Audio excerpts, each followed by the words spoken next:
What is going on, YouTube? I am Germ here, and wow, what a weekend from G2. Just after it really seemed like a lot of people were counting them out, a lot of people were doubting them, myself included, after the weekend they had last weekend against Fnatic, losing 3-1, but the games really didn't even feel as close as a 3-1 scoreline maybe would have led you to believe. Yes, Broken Blade looked very good against Fnatic, but Caps didn't look that amazing. Flockhead looked like he was getting really hard exposed. G2 just looked like a much worse team than Fnatic. And yes, Fnatic was seen as probably the top team in Europe coming into the playoffs, but I think a lot of people hoped at least for G2 to be closer than them, especially if Carlos is talking about this team being an LEC title contender, a threat internationally, all these things.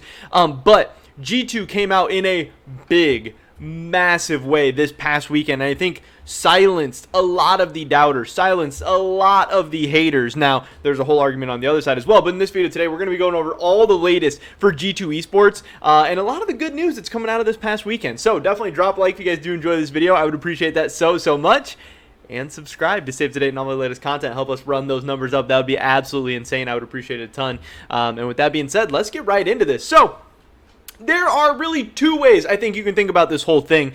I mean, I guess first we should look at this. The fact that G2 is coming off a 6-0 weekend. A 3-0 of Vitality, Perkz, Alphari, Selfmade, Carzzy, the super team now looking like the super meme in Vitality. Perkz against G2, Perkz against Carlos, 3-0 for G2. Then, leading up to the series against Misfits, I think it seems like most people were saying that Misfits may have even been the weakest team in all the playoffs. Now, yes, Misfits was like the 3 seed or the 4 seed. I think they were the 3 seed coming into the playoffs. But how many of those regular season wins were like 5, 6, 8, 10K gold deficit comebacks? And like, yes, congrats to them for winning those games. But like, if you ran those games 10 more times, I think Misfits probably ends up as like the 5th or 6th seed in the LEC more often than not. So, once G2 is able to take down Vitality, I think most people expected them to still be able to take down Misfits. But Misfits is a scary team. Vito, when he's on, he can carry Misfits to some victories. Neon, honestly, quietly has had a very good split. But G2 did what they needed to do and what they're supposed to do. But even in winning both these series, the fact that they did not drop a single game, the fact that they didn't drop a single game after just getting smashed by Fnatic last week, and from that series, there's kind of two ways to look at it as well. Like, I think Cap said, losing series, especially in double elimination, is good sometimes because you lose, and yes, your weaknesses get exposed and you see what your own flaws and faults are, but you also played against a good team and you lost, but some other team showed you how to win. So I know Caps was like, yeah, Fnatic beat us, but we just took some of the things they did, we used them this weekend, and hey, we went 6-0, and now we're a better team for it. So yes, G2 bounced back, stole some things from Fnatic, whatever, come out in 6-0, and their players got to be feeling themselves. Caps looked really good this weekend for the first time in a while. Flockhead, in a big way, bouncing back. This was a guy who was getting a ton of flame, a ton of hate after that Fnatic series. People were calling him an Aphelios one trick.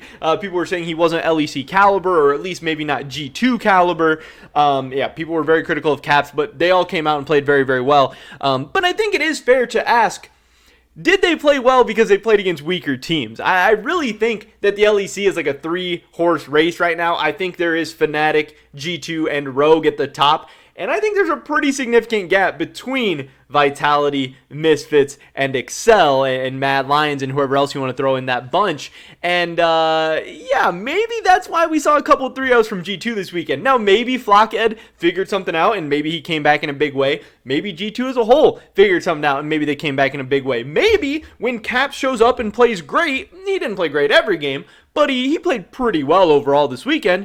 Maybe G2 looks like a whole different team. I'm not sure. It's going to be really hard to tell. But what I do know is we're going to find out a whole lot about those questions this next weekend, because Fnatic was up 2-0. They get reverse swept. Rogue moves on to the finals, and now G2 against Fnatic again. This is amazing. This is exciting for the LEC. Viewership is going to be insane.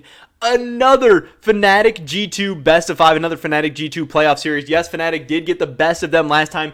Yes, it was very Fnatic sided being a 3-1, but it is hard to beat a team in back-to-back best of fives, and G2's coming off a couple of wins. Fnatic coming off a reverse sweep loss. Could Fnatic have some mental boom? Could they have some doubts? Could they have, some confidence issues? Could G2 have learned from Rogue about maybe how to take down Fnatic, where G2 just won 6 games in a row? The blueprint to beat them hasn't been shown as recently, and again, maybe Caps is feeling better. Maybe Flockhead's feeling better. Maybe they're going to figure this out, but this is another really, really fun one. Wunder against G2.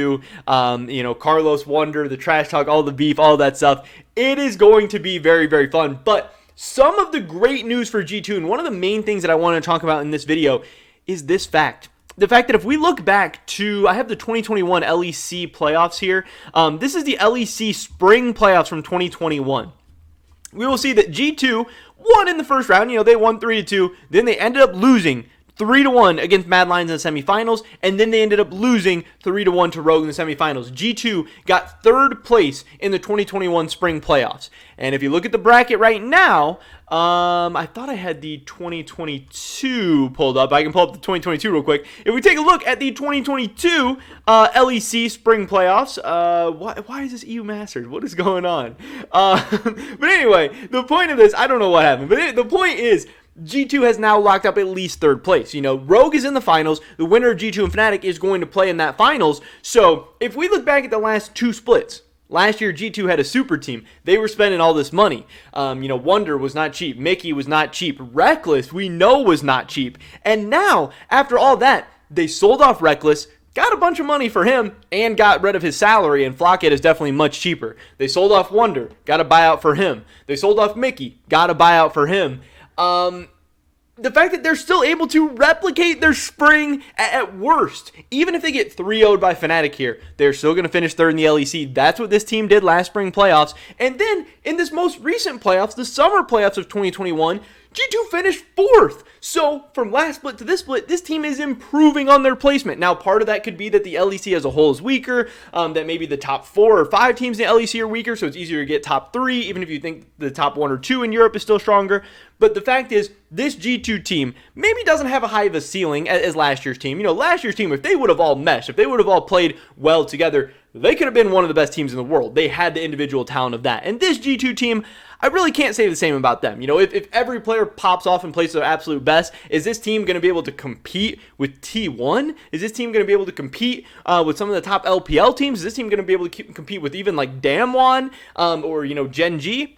I don't really think so. I think this team's more of a project. I think they're building more towards the future. But the fact that they were able to rebuild, spend a lot less money, sell off all those players and get a bunch of money and still finish, at worst, we don't even know, maybe they'll finish better, but at worst, they're going to finish the same that they did last spring and better than they did last summer. That is a huge testament to the G2 organization, the G2 management, the coaching staff, the systems they have in place, the scouting, the players that they went and got. And that is a very, very big deal because you see, you look no further than TSM over in the LCS for how poorly a rebuild can go, for how disastrous a rebuild can be.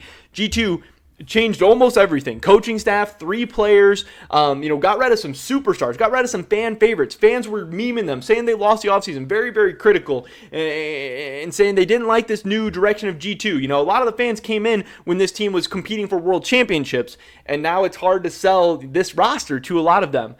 But they're putting up the results. They're still in the mix. They are at worst going to finish 3rd place in the LEC. They have a chance, if they pull off a big upset in a big series against Fnatic this weekend, they have a chance to make it to the finals. They have a chance to compete for that MSI spot for an LEC title. And I think that's great news for G2. Again, spending a fraction of the money for the same results, that's like a business person's dream. Now, again, like I said, I don't think this roster has the same ceiling, so I still want them to go out and continue to develop and maybe look to make some more moves and stuff in the future. But as far as a short-term rebuild goes, this has been a success for G2, and that's great news. But that is pretty much it for this video today, guys. Definitely drop a like if you did enjoy it. I would appreciate that so much. Leave a comment down below. Let me know what you guys think about G2. You think they have a chance to take down Fnatic this weekend? Do you think they're going to get rolled and smoked again? I don't know. I'd love to hear your guys' thoughts and opinions. Subscribe, stay up to date on all my latest content. Hope to catch you guys in the next one. But until then, peace.